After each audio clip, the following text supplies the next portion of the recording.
Thanks for joining me this morning. If you're new to Brave Writer, I'm Julie Bogart, and this is our homepage for all the discussion that we can have around my blogs, videos, questions that you want to ask, staying up to date and current on the various products and offerings that Brave Writer has. If you have questions and you want peer support from other homeschoolers who do Brave Writer programs, you can join our Facebook group, facebook.com/bravescopes. Even though it says scopes, because that's left over from when we were a Periscope page, we are now called the Brave Writer Brave Schoolers. And that group is active. There are over 3,000 members there now, and they talk constantly, and they have great advice and support if that's something you need. All right? So those are the free places you can hang out with us. Today is day 45 from A Gracious Space Fall. And I'm going to read the essay called, When in Doubt, Remember. When you wonder how to handle that crisis with your child, stop. Remember, how would you have liked your parent to react to you in a similar situation? It takes a moment to shift from responsible adult to the memory of vulnerable child or curious middler or risk-taking teen. It's a felt sense more than a logical thought process. Re-inhabit the child you were. Go small. Imagine your limited awareness, your feeling of anxiety that you were in trouble or that your parents were going to kill you, or your disappointment in yourself that you had failed to live up to your parents' expectations. What did you want from them? Ignore for a moment the temptation you have as a parent to teach lessons or give consequences or explain mistakes. Instead, imagine the tone you wished your parents had taken, or the path to redemption your parent may have offered, or the help the parent could contribute to alleviate pressure or danger or lost opportunities. Carry on an imagined dialogue of how your parent might have handled a crisis that would have helped you. Or recall the caring conversation your parent did have with you that helped you. Once you've helped yourself re-feel what it was like to be young and in trouble, make that subtle shift. Imagine how you might be the parent you wished you had for the child you have now in her crisis. We like to say in Brave Writer, offer help because help helps. Be kind. Even if you have to issue consequences, you can still do so with gentleness, kindness, sympathy, and awareness of pain. If you are looking for remorse or regret in your child and don't see it, remember how most kids use hardness as a posture to ward off a parent's intensity. If you reach out in the opposite spirit, you may catch your child off guard and find that he or she opens up to you or lets down and shows fear or anxiety or self-recrimination. When in doubt, remember who you were, what you wanted, how you felt in crisis, and how you hoped your parent would respond to you. Go and do likewise. Quote of the day. What a great wake-up call and reminder, sobering. Thank you for being our conscience today. Elke Holly. Sustaining thought. Remember who you were and are now, and give your child the compassion and understanding you received or so desperately needed.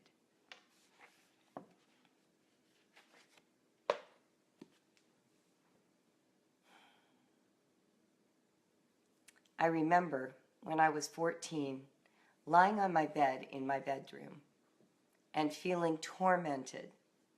I don't know by what. I was 14, but I remember the feeling distinctly.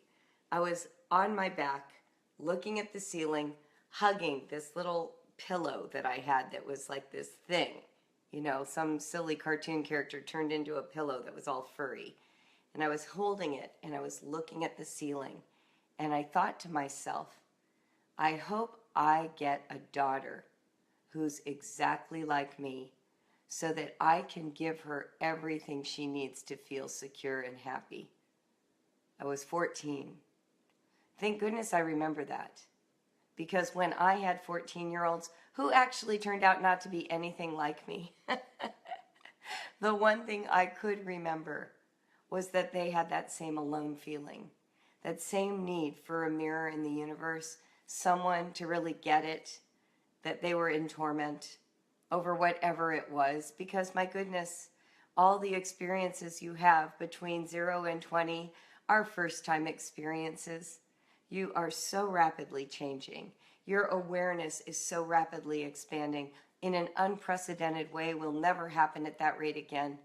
Is it any wonder that we are repeatedly experiencing the body blow of shock and amazement and surprise and worry? Because we're young. We're young. We're inexperienced. We do things that we would not do had we understood the consequences.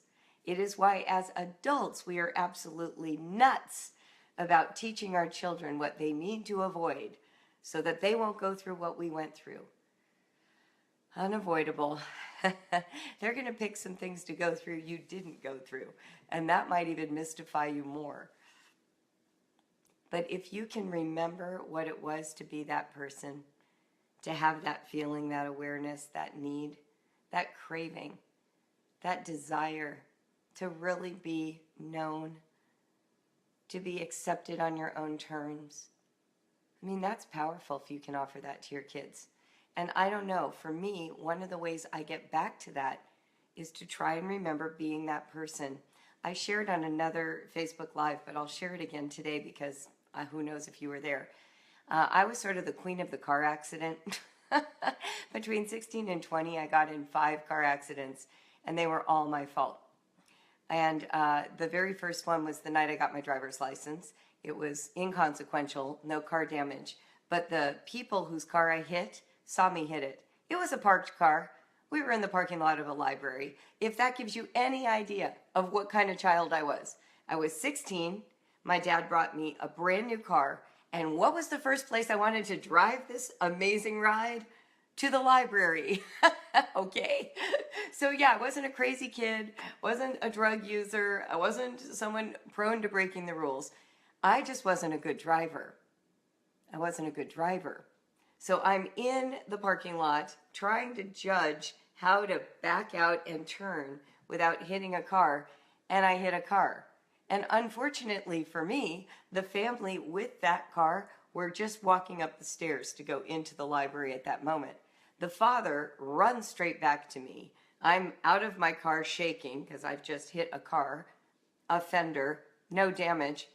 And he starts yelling, asks to see my license, which shows the issue date was that day. It was my birthday too, by the way. And he looks at me and he says, "What are you doing on the road? You have no right to be on the road." I'm like, "Well, I do have a license." He's like, "You shouldn't have a license." Anyway, it was painful.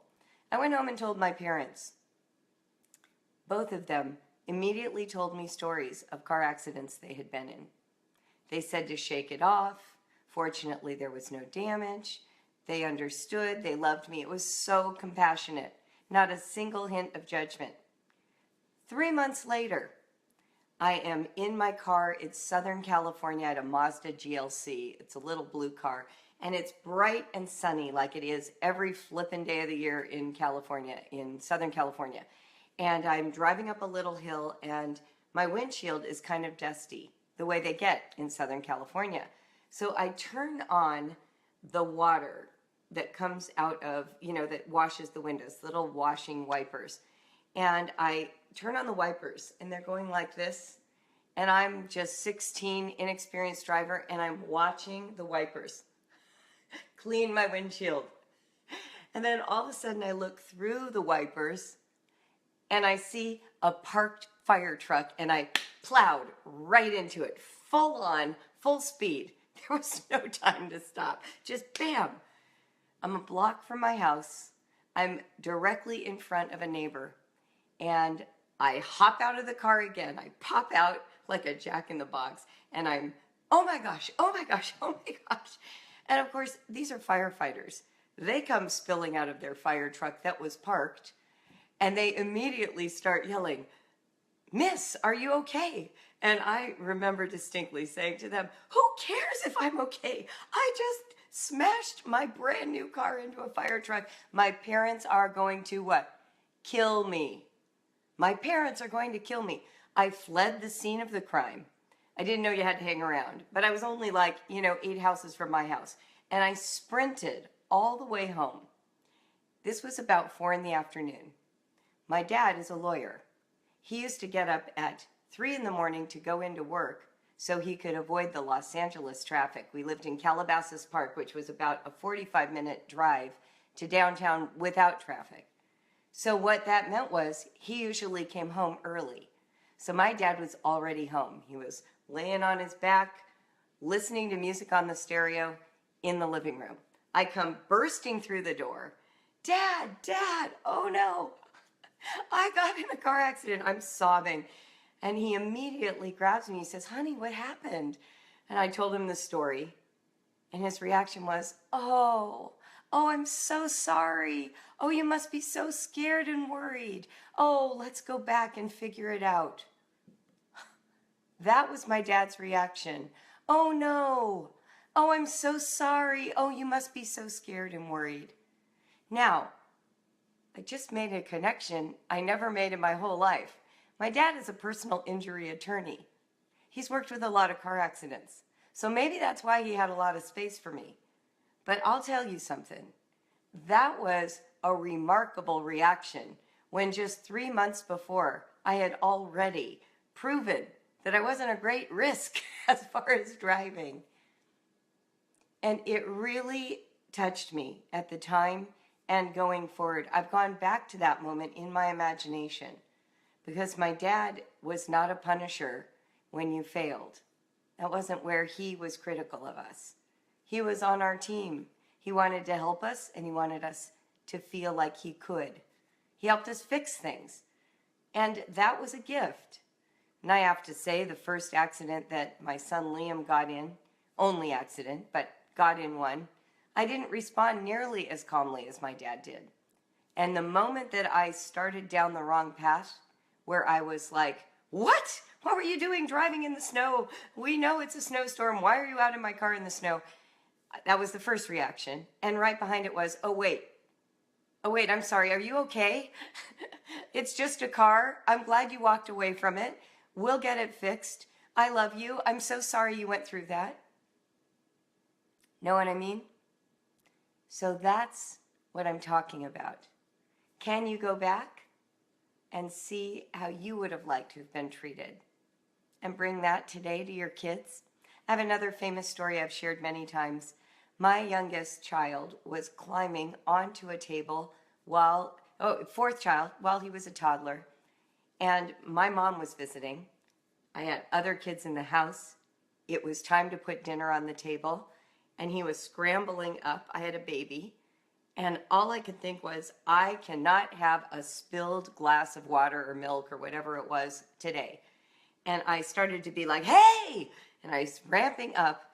And my mom, the grandma, who of course I probably was trying to impress on some level, says, "Look at him.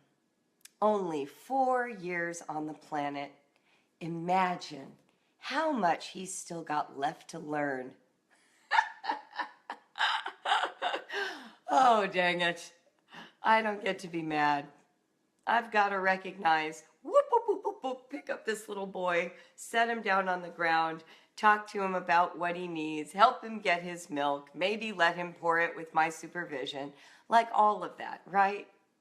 It's so important to remember, 15 years on the planet. What the heck did I know at 15? What do I still believe today that I believed at 15? I mean, let's be honest.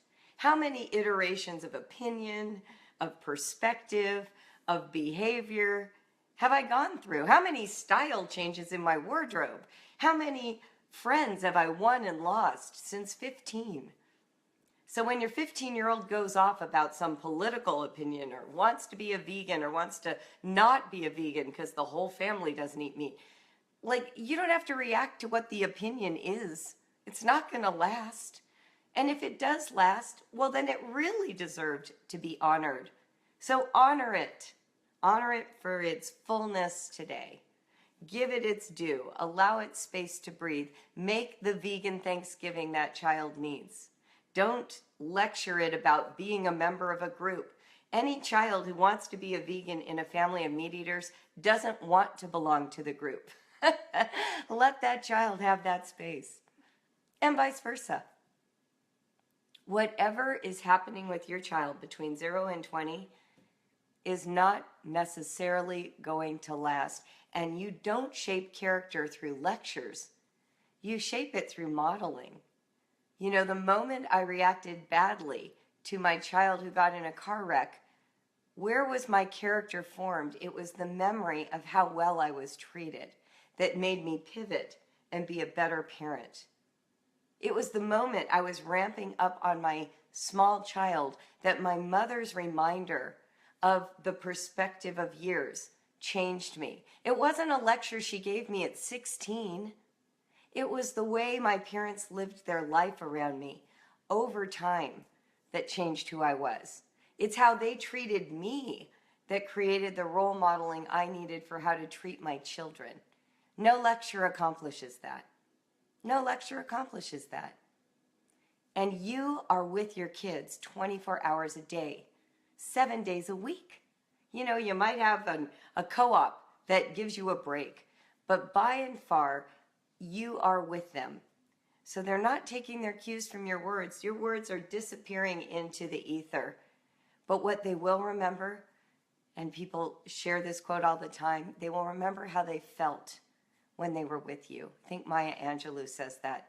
People don't remember what you say. They remember how they felt when they were with you.